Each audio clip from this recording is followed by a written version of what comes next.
الحمد لله وكفى وسلام على عباده الذين اصطفى أما بعد فأعوذ بالله من الشيطان الرجيم بسم الله الرحمن الرحيم فكان قاب قوسين أو أدنى. وقال تعالى في مقام آخر سبحان الذي أسرى بعبده ليلا من المسجد الحرام إلى المسجد الأقصى الذي باركنا حوله لنريه من آياتنا إنه هو السميع البصير. سبحان ربك رب العزة عما يصفون وسلام على المرسلين والحمد لله رب العالمين. اللهم صل على سيدنا محمد وعلى آل سيدنا محمد وبارك وسلم. اللهم صل على سيدنا محمد وعلى آل سيدنا محمد وبارك وسلم. اللهم صل على سيدنا محمد وعلى آل سيدنا محمد وبارك وسلم. انسان پر حالات تکالیف کی صورت میں، بیماریوں کی صورت میں آتے رہتے ہیں. دنیاوی زندگی کا حصہ ہیں یہ تمام چیزیں. اللہ تعالیٰ نے انسان اور جنات کو اپنی عبادت کے لیے پیدا کیا ہے. جو انسان اپنے مقصد میں لگا رہتا ہے تو اس سے اللہ محبت بھی کرتے ہیں اور اس کو اللہ اپنا قرب بھی عطا فرما دیتے ہیں. مقصد زندگی اللہ کی بندگی ہے، مقصد حیات اللہ کی یاد ہے.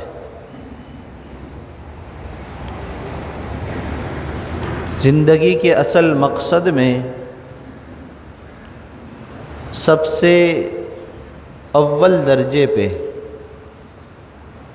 مخلوقات میں سے اللہ نے انسانوں کو رکھا، اور انسانوں میں سب سے اول اور اعلیٰ درجہ انبیاء علیہم السلام کو عطا فرمایا.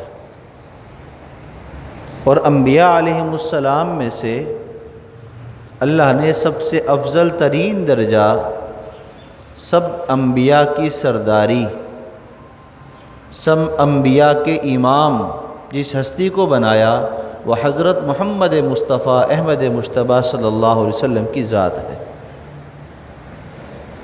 اب درجہ جس حساب سے ہے، حالات آزمائشیں بھی اسی حساب سے ہیں، قرب بھی اسی حساب سے، اسی درجے مرتبے کے اعتبار سے. انبیاء علیہ السلام کے واقعات قرآن پاک میں اور ان کی کچھ تشریحات احادیث مبارکہ میں جو ہمیں ملتی ہیں، تو تمام انبیاء علیہ السلام کے حالات میں ایک بات مشترک ہے کہ سب پر آزمائشیں آئی ہیں. مختلف طریقے سے ان کے کاموں میں رکاوٹوں کے واقعات بے شمار ملتے ہیں. تو درجے کے اعتبار سے جو تمام انبیاء کے سردار، تمام انبیاء کے امام ہیں، تو چونکہ ان کو اللہ نے قرب بھی زیادہ عطا فرمایا تو اسی وجہ سے حالات بھی ان پر زیادہ آئے. اور حالات کے آنے پر اللہ نے کیا فرمایا؟ وَرَفَعْنَا لَكَ ذِكْرَكَ، اے محبوب ہم آپ کے ذکر کو بلند کر دیں گے.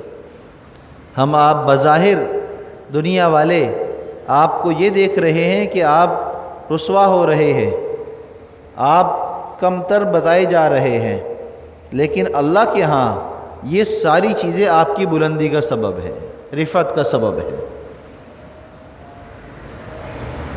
10 نبوی صلی اللہ علیہ وسلم مکہ مکرمہ میں 10واں سال آپ کی نبوت کا، جس سال حضرت خدیجہ الکبریٰ رضی اللہ تعالی عنہ کی وفات ہوئی ہے، سن 10 نبوی میں ہوئی ہے، اور 11 نبوی میں اللہ کے محبوب صلی اللہ علیہ وسلم نے مکہ سے مدینہ ہجرت کر لی ہے۔ اور ہجرت بھی بندہ تبھی کرتا ہے کہ جب اس کے لیے رکاوٹیں مشکلات بڑھ جاتی ہیں، وہ جگہ چھوڑ دیتا ہے، چلا جاتا ہے۔ اور اللہ تعالیٰ کہ انبیاء علیہم السلام اپنے تمام کام، تمام باتیں، تمام افعال اللہ کے حکم سے سرزد کرتے ہیں، تو اللہ کا حکم جب آیا تو آپ نے ہجرت بھی فرمائی۔ اور یہ 10 نبوی وہی سال ہے کہ جب ظلم کی انتہا ہو گئی، آپ کو دلاسا دینے والی جو آپ کی زوجہ مطہرہ حضرت خدیجہ الکبریٰ رضی اللہ تعالی عنہ تھی، وہ بھی آپ سے جدا ہو کر دار آخرت کی طرف روانہ ہو گئی، تو آپ بڑے غمگین کہ گھر میں بھی اب کوئی ہے ہی نہیں دلاسا دینے والا، اور باہر جتنے ساتھی ہیں وہ سب حالات کی چکی میں پس رہے ہیں، پریشانیوں کے اندر ان کی طرف آئی ہوئی ہیں ان پر۔ تو پھر اس سال آپ نے طائف کے سفر کا ارادہ کیا، اور جب طائف سے واپسی ہوئی تو پھر آپ کو مکہ والوں کی طرف سے ایک ظلم و ستم کا دور نیا کھلنے کی ایک نظر آ رہا تھا کہ اب یہ دوبارہ شروع کریں گے۔ تو جب دنیا کے سارے نقشے، ساری تسلیاں ختم ہو گئیں، بظاہر مددیں ختم ہوتی ہوئی نظر آئیں، تو اس موقع پر اللہ تعالیٰ نے آپ کو وہ معجزہ عطا فرمایا جس کو معراج عطا کہتے ہیں، جس کو معراج کہتے ہیں۔ بظاہر ہر اعتبار سے کم تر درجے کی طرف لائے جا رہے ہیں، دنیا والے یہ سمجھ رہے ہیں کہ اب یہ ناکام ہو رہے ہیں، اور اللہ کے ہاں اس ناکامی کے نقشے میں کامیابی اللہ نے کیسے عطا فرمائی؟ معراج عطا فرما کر۔ اللہ نے فرمایا کہ یہ آپ کو پست سمجھتے ہیں، آپ کو نیچا دکھانے کے لیے تگودو کرتے ہیں، ہم آپ کو ایسی بلندی عطا کریں گے جو ہم نے آپ سے پہلے کسی نبی یا کسی فرشتے کو بھی عطا نہیں کی۔ سبحان الذی اسریٰ بعبدہ لیلا من المسجد الحرام الی المسجد الاقصی الذی بارکنا حولہ لنریہ من آیاتنا۔ یہ سفر معراج کب ہوا؟ محققین نے بہت سارے اقوال اس میں نقل کیے ہیں، کوئی کچھ کہتا ہے، کوئی کچھ کہتا ہے، بہرحال اجماع کہہ لیجئے یا راجح قول کہہ لیجئے کہ سن 10 نبوی کا سال تھا، اس لیے کہ حضرت خدیجہ الکبریٰ رضی اللہ تعالیٰ عنہ کی وفات کے بعد یہ واقعہ ہوا ہے، اور آپ کی وفات 10 نبوی میں ہو گئی تھی، اور سن 11 نبوی میں ربیع الاول کے مہینے میں آپ نے ہجرت فرمائی ہے،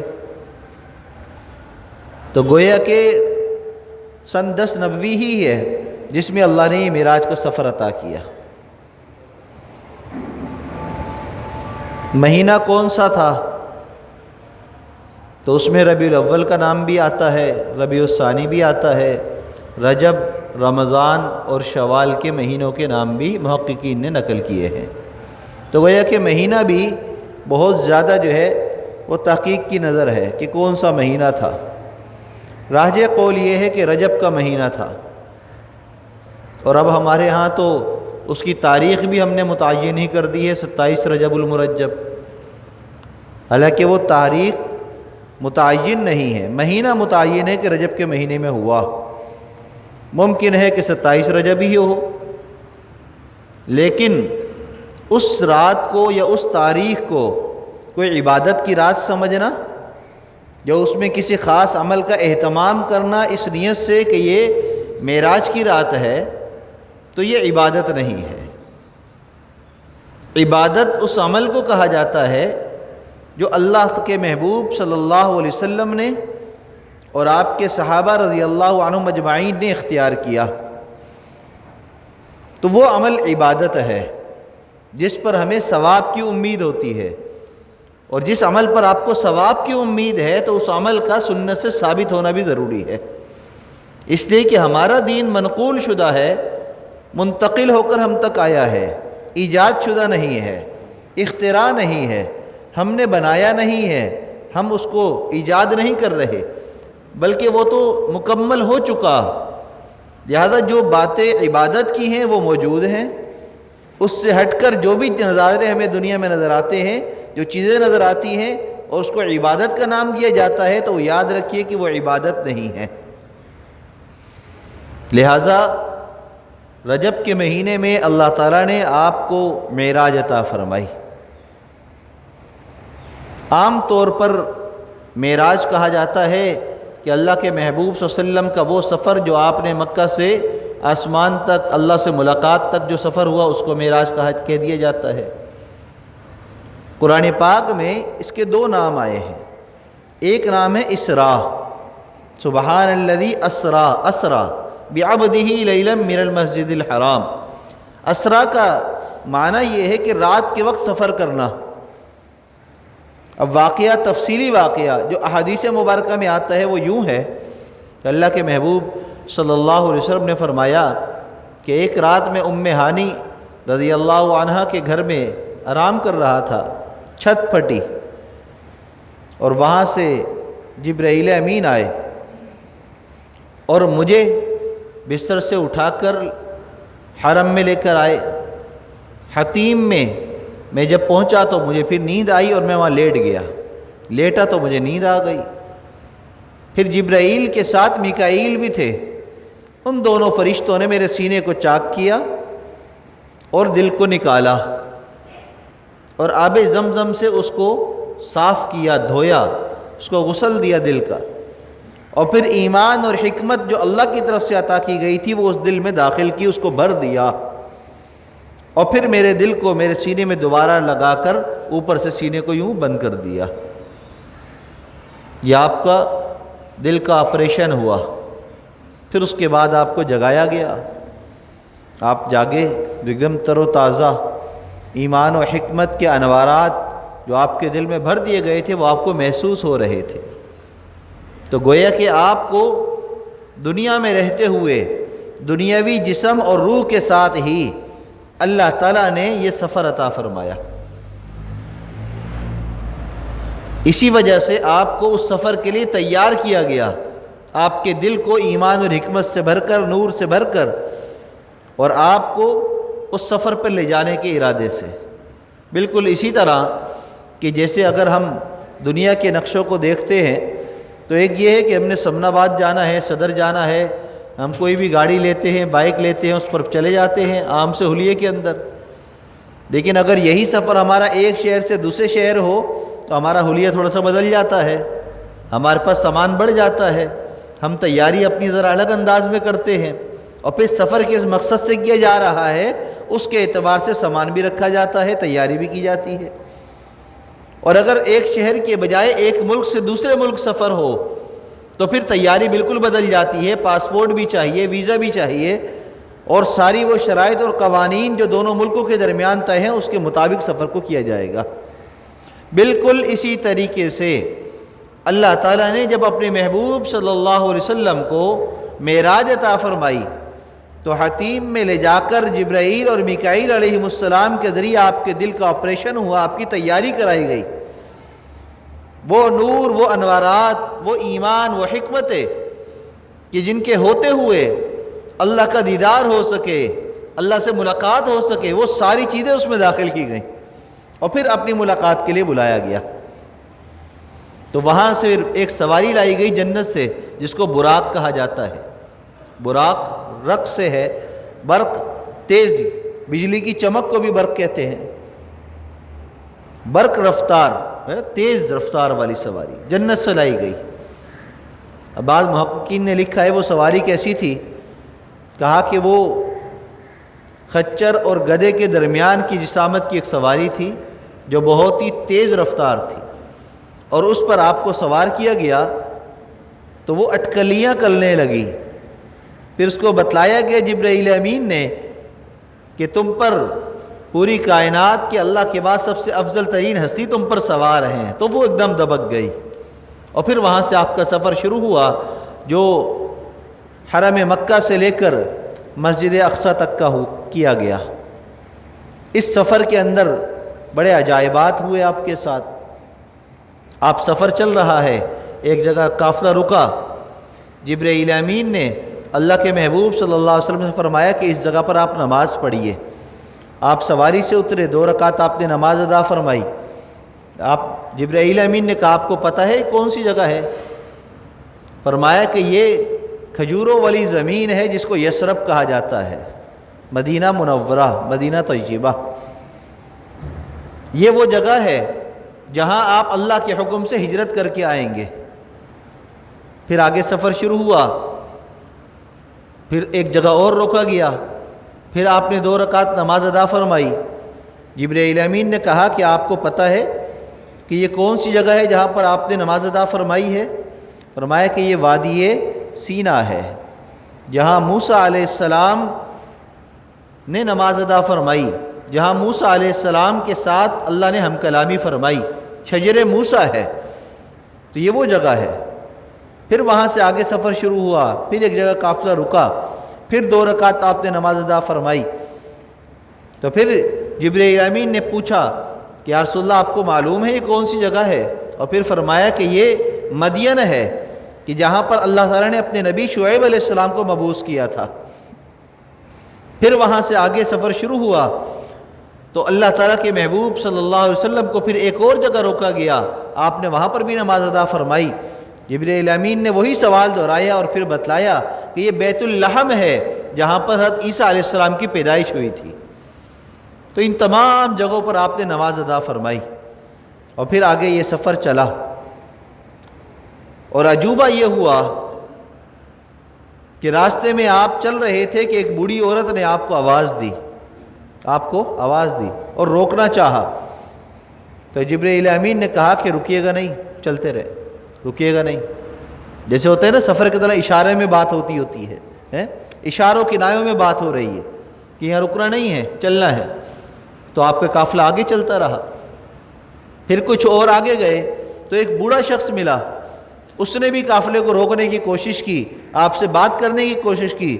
آپ نے جبرائیل امین کی طرف دیکھا، چونکہ وہ قاصد تھے، چونکہ وہ گائیڈ تھے جو اللہ کی طرف سے بھیجے گئے تھے، وہی لے کر آتے تھے، تو ان کے ہی اشاروں پر آپ جو ہے آگے سفر جاری کیے ہوئے تھے۔ تو انہوں نے اشارہ فرمایا کہ نہیں، رکنا نہیں ہے، بات نہیں کرنی، آگے چلیے۔ پھر آگے گئے تو ایک جماعت ملی، اس جماعت نے آپ کو روکا، تو جبرائیل امین کی طرف دیکھا تو آپ نے کہا رک جائیے۔ آپ رکے، انہوں نے سلام کیا، السلام علیک یا اول، السلام علیک یا آخر، السلام علیک یا حاشر۔ اے اول آپ پر سلامتی ہو، اے آخر آپ پر سلامتی ہو، اے حاشر آپ پر سلامتی ہو۔ حاشر کہتے ہیں جمع کر دینے والے کو، تمام کائنات کو جمع کر دینے والی ذات اللہ کے محبوب صلی اللہ علیہ وسلم کی ذات ہے۔ آج بھی اگر کوئی جھگڑا ہو جائے، کوئی فتنہ فساد ہو جائے، کوئی بڑے سے بڑے معاملہ پیدا ہو جائے جس میں توڑ، لڑائی، جھگڑے، جنگیں شروع ہو جائیں، تو ایک واحد ہستی ایسی ہے کہ جس کے نام پر سب کو جمع کیا جا سکتا ہے، وہ ہے محمد رسول اللہ صلی اللہ علیہ وسلم کی ذات۔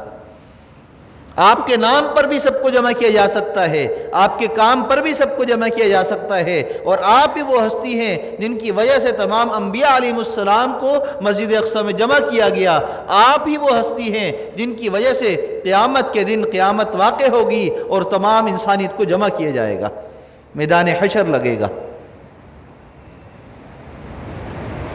اب جو ہے جب سلام سے دعا سے فارغ ہوئے تو جبرائیل امین نے آپ سے بات چیت کی، یا رسول اللہ صلی اللہ علیہ وسلم آپ کو معلوم ہے وہ بڑھیا کون تھی؟ تو پھر آگے سے فرمایا کہ وہ بڑھیا دنیا تھی جو بوڑھی ہو چکی ہے اور اس کی عمر بہت کم رہ گئی ہے، چونکہ آپ آ گئے ہیں، اب دنیا کا نظام ختم ہونے والا ہے، اب قیامت قریب ہے۔ وہ بڑھیا جو ہے وہ عورت تھی، وہ عورت بڑھیا تھی، اور وہ آپ کو اس لیے روکنا چاہ رہی تھی تاکہ دنیا کے فتنے میں آپ کو مبتلا کر دیتے۔ اللہ کے حکم سے آپ نہیں رکے، لہٰذا آپ دنیا کے فتنوں سے بچ گئے، دنیا کی چالاکیوں سے آپ کو بچا لیا گیا۔ اور پھر فرمایا کہ وہ بوڑھا پتہ ہے آپ کو کون تھا؟ وہ شیطان تھا، جو آپ کو روک کر اپنے فریب میں آپ کو پھانسنا چاہتا تھا، لیکن اللہ کے حکم سے آپ وہاں بھی بچا لیے گئے۔ اور یہ جماعت جس نے آپ پر سلامتی بھیجی ہے، یہ ابراہیم، موسیٰ اور عیسیٰ علیہم السلام تینوں اللہ کے نبی تھے جنہوں نے آپ کو سلام کیا ہے۔ آج ہم بھی کہتے ہیں کہ ہمارے پیغمبر، ہمارے نبی حضرت محمد مصطفیٰ صلی اللہ علیہ وسلم ہیں، اور ہم یہ سمجھتے ہیں اور ہمارا یقین ہے اس بات پر کہ انشاءاللہ تعالی جو بھی ایمان پر قائم رہا تو انشاءاللہ اللہ کے محبوب صلی اللہ علیہ وسلم کی نسبت کی برکت سے وہ جنت میں ضرور داخل ہوگا۔ اور ہمارا ایمان اور یقین ہے اس بات پر کہ جب تک آپ سے ہم محبت کرتے رہیں گے، عشق میں مبتلا رہیں گے، تو ہماری دنیا بھی باقی رہے گی، آخرت بھی ہماری باقی رہے گی۔ جب ہمیں اس بات کا یقین ہے تو ہمیں یہ بھی یقین کر لینا چاہیے کہ اللہ کے محبوب صلی اللہ علیہ وسلم دنیا میں کیوں مبعوث کیے گئے، اللہ کے محبوب صلی اللہ علیہ وسلم دنیا میں کیا پیغام لے کر آئے، آپ کیا دعوت لے کر آئے، اس بات کو بھی ہمیں یقین کر لینا چاہیے، اپنے دل دماغ میں بٹھا لینا چاہیے۔ آج ہم حالات کو دیکھتے ہیں، نوکری کا مسئلہ آتا ہے تو رشوت کی طرف چلے جاتے ہیں، کوئی مسائل پیدا ہوتے ہیں تو پھر رشوت کا دروازہ کھول دیتے ہیں، اور اپنا کام نکالنا ہو تو چاپلوسیاں شروع کر دیتے ہیں، رشتہ داروں کو راضی کرنا ہو، دوستوں کو اپنی محفلوں میں بلانا ہو تو حرام کا ارتکاب کر کے بیٹھ جاتے ہیں، گناہوں کے کام کرنے کے اندر مبتلا ہو جاتے ہیں، صرف کس لیے؟ تاکہ یہ میرے رشتہ دار میرے بیٹی کی شادی میں آ جائیں، تاکہ یہ میرے پڑوسی، میرے محلے دار مجھے انتہا پسند نہ کہیں، مجھے ملا نہ کہیں، مجھے دیندار نہ سمجھے، ہاں میں بس صحیح ہوں، نماز پڑھ لیتا ہوں، بس اتنی دینداری کافی ہے۔ تو یہ دینداری نہیں ہے، یہ مفاد پرستی ہے، منافقت ہے، کسی کے ساتھ نہیں، آپ اپنے ساتھ منافقت کر رہے ہیں، آپ اپنے آپ کو خود دھوکہ دے رہے ہیں۔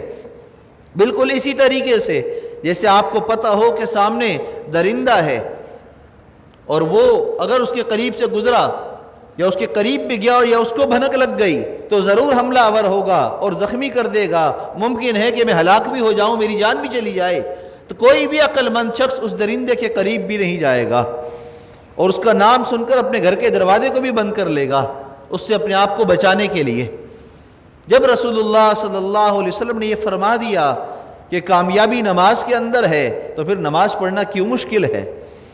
جب آپ نے فرما دیا کامیابی اللہ کے آگے جھک جانے میں ہے تو پھر لوگوں کے آگے ہم کیوں جھکے ہوئے ہیں؟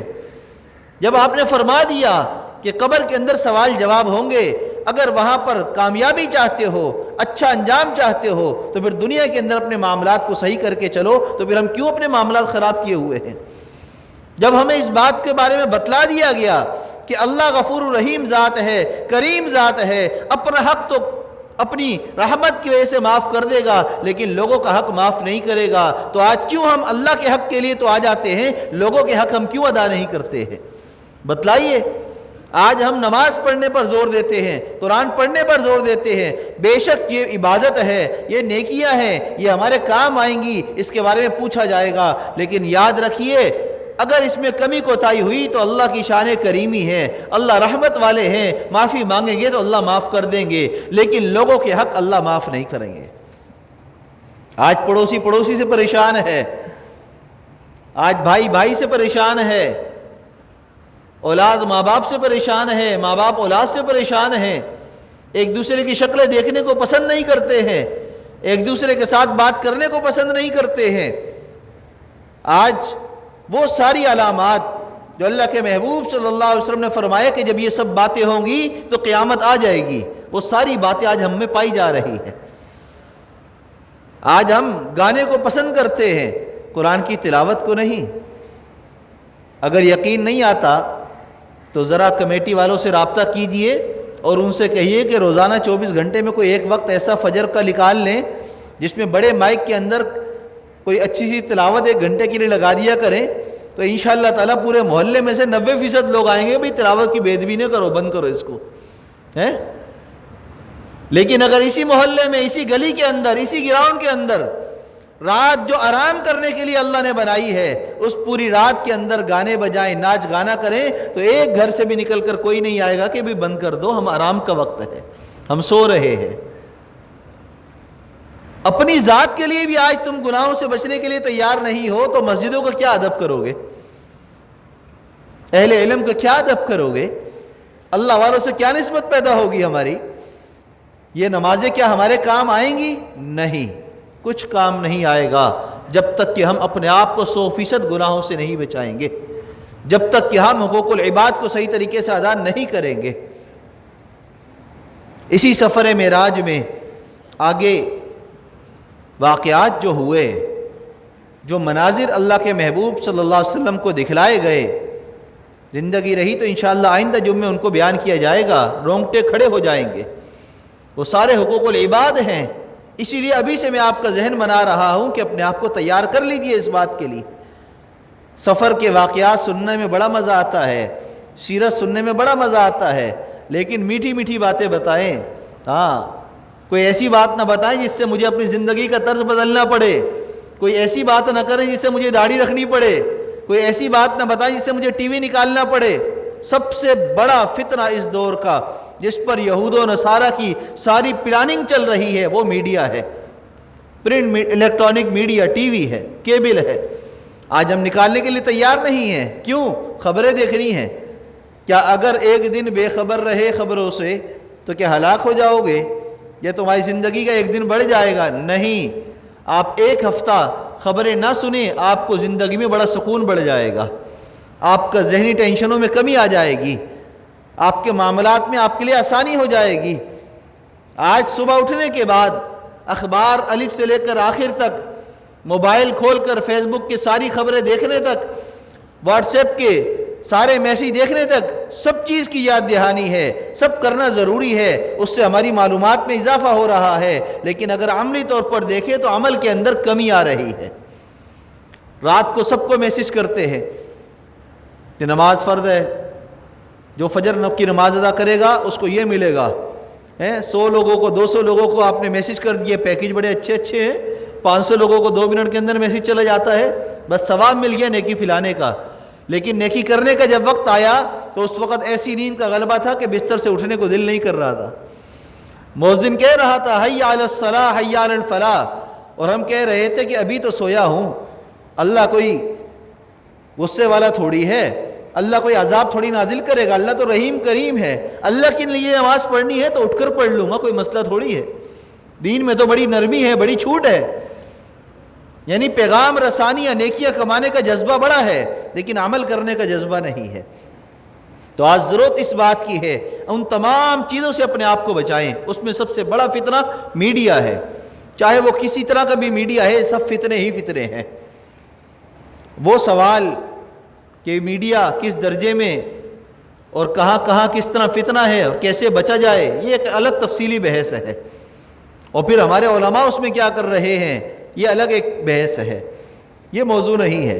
ہمیں بچنا چاہیے۔ بہرحال اگر پتہ چل جائے کہ آپ کی جیب کے اندر ناخن کٹر ہے، نیل ہے، ہم نے ناخن کاٹیں گے، ناخن کٹر چھوٹا سا رکھا ہوتا ہے، وہ آپ کی جیب میں ہو تو مجھے بتا دیجئے کون بہادر ہے جو ایئرپورٹ کے اندر سیکورٹی سے کراس کر جائے؟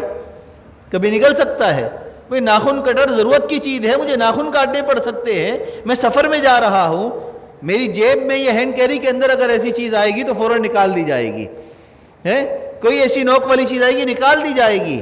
دنیا کے قانون جہاں جان کو خطرہ ہوتا ہے، معمولی چیزوں کو بھی نکالنے کے لیے ہم تیار ہو جاتے ہیں۔ وہ اصل کامیابی جو آخرت کی کامیابی ہے، جس کامیابی کا مدار ہماری دنیاوی زندگی پر ہے، تو یہاں اپنے اعمال ہم درست کرنے کے لیے تیار نہیں۔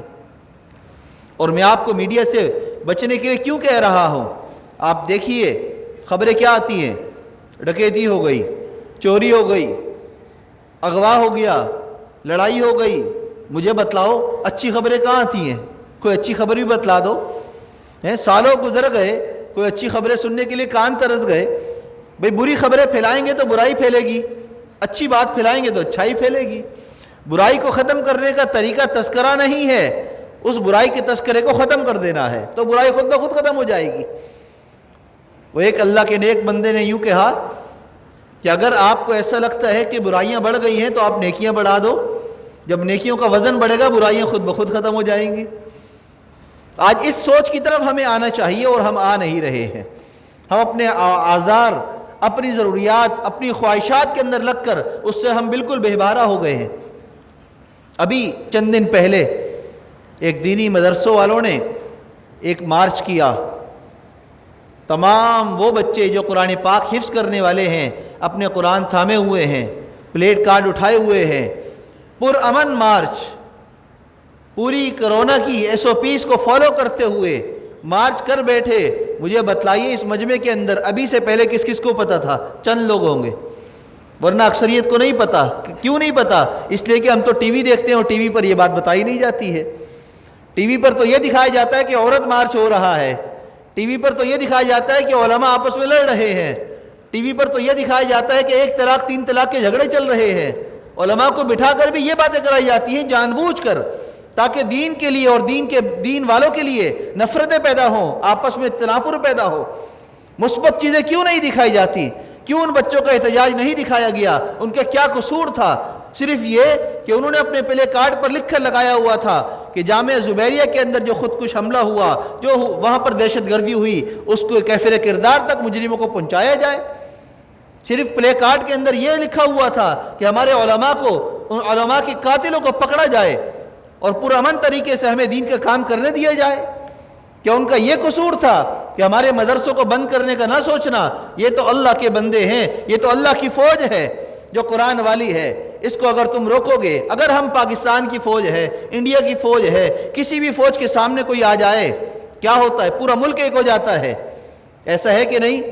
اگر ابھی اللہ نہ کرے کوئی ملک حملہ کر دے تو کیا آرڈر آئے گا کہ ہر نوجوان، ہر بندہ جو کبھی بھی آرمی میں رہا ہو ڈیوٹی پر حاضری دے، ہر وہ بندہ جو نوجوان ہے، طاقتور ہے، اس کو اسلحہ دیا جائے گا، فوج کے شانہ بشانہ ہم سب کھڑے ہو جائیں گے، چاہے ہمارے ہاتھ میں ڈنڈے ہوں، سوٹے ہوں، جو بھی ہو، اپنی طاقت کے حساب سے ہم کھڑے ہو جائیں گے۔ ہم نے 65 میں بھی دیکھا، 72 میں بھی دیکھا، عوام کا بچہ مرد عورتیں سارے تیار ہو گئے، اسکول بند، سب کچھ بند، اب صرف جنگ ہے۔ انڈیا، تم نے ہماری فوج پر حملہ کیا، ہم پر حملہ کیا، ہم تمہیں چھوڑیں گے نہیں۔ یہ ایسا ہوا کہ نہیں ہوا؟ کوئی بناوٹی بات تو نہیں کر رہا میں، حقیقت پر مبنی بات ہے۔ قرآن والے، اللہ والے، قرآن کو نافذ کرنے والے، قرآن کو پڑھنے والے، قرآن کے علماء، یہ کون ہے؟ اولئک حزب اللہ، یہ اللہ تعالیٰ کی فوج ہے۔ اولئک حزب اللہ، یہ اللہ کی فوج ہے۔ اللہ کی فوج سے جو ٹکرائے گا پھر اللہ خود اس کے مقابلے میں آ جائیں گے۔ اسی لیے اللہ کے محبوب صلی اللہ علیہ وسلم نے فرمایا، حدیث قدسی ہے کہ اللہ فرماتے ہیں جو میرے ولیوں کو تنگ کرتا ہے، جو ان سے دشمنی کرتا ہے، تو اللہ خود پھر اس کے مقابل آ جاتے ہیں، پھر اللہ اس سے مقابلہ کرتے ہیں، اور اللہ کے مقابلے میں جو آتا ہے پھر وہ رہتا نہیں ہے، ختم ہو جاتا ہے، چاہے پھر وہ کوئی بھی ہو، چاہے وہ یہود و نصارہ میں سے ہو، مشرکین میں سے ہو، یا مسلمانوں کے بھیس میں منافقین ہو، وہ کوئی بھی پھر باقی نہیں رہتا ہے۔ لہذا ہم ایسے قدم نہ اٹھائیں، بلکہ ایسے لوگوں کو سپورٹ کریں جس سے ہماری دنیا بھی بچ جائے اور آخرت بھی بچ جائے۔ اور اللہ کے محبوب صلی اللہ علیہ وسلم کو کیا عجائبات دکھائے گئے، کیا مناظر دکھائے گئے، کیا کیا آپ کے ساتھ اس سفر معراج میں واقعات ہوئے، زندگی یہی تو انشاءاللہ آئندہ جمعہ بیان کیا جائے گا۔ اللہ ہم سب کو سمجھ اور عمل کی توفیق عطا فرمائے۔ وآخر دعوانا ان الحمدللہ رب العالمین۔